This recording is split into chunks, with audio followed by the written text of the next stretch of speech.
তুই তো মরবি।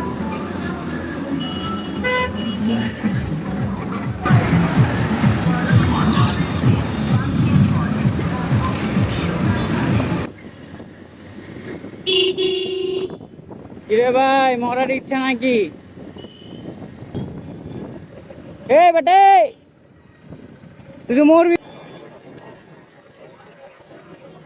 এ বেটে,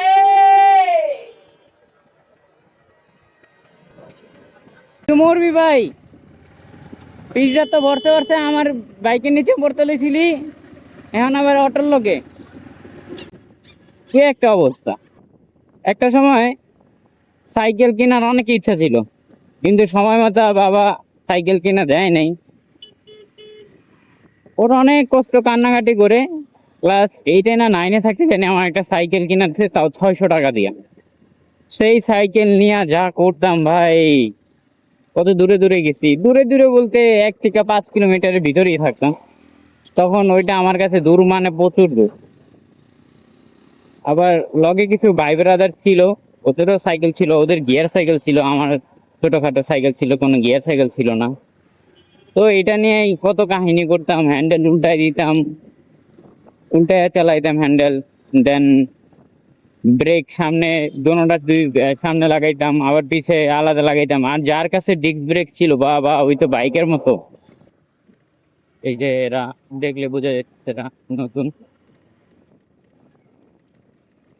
খুব ধীরে সুস্থে ড্রাইভ করতেছে। ছেলেদের একটা জিনিস বললে কি, ওরা যদি সাইকেল চালাতে পারে, দেন ওদেরকে সর্বোচ্চ 10 মিনিট শেখানো লাগে, ইজিলি শিখে যায়। কিন্তু মেয়েদের বেলা অন্য জিনিস, ওদেরকে 3-4 দিন টানা শিখাইতে হয়, শিখাইতে চালানো শিখে গেছে, তারপর ওরা ডান বাম চিনবে না ঠিক করে, লেফট রাইট মিস করে। এই যে হঠাৎ করে ব্রেক ধরবে পাও দিয়ে, ব্রেকটি পাও দিয়ে ধরার জিনিস, এটা বুঝে না যে স্পিডে থাকলে পাও দুটা ভেঙে যাওয়ার একটা চান্স থাকে। না, এই যে দেখেন, এই দেখেন ব্রেকটা ধরবে পা দিয়ে, যার কারণে ইনব্যালেন্স হয়ে যায়। এখানে ট্রাই দিতে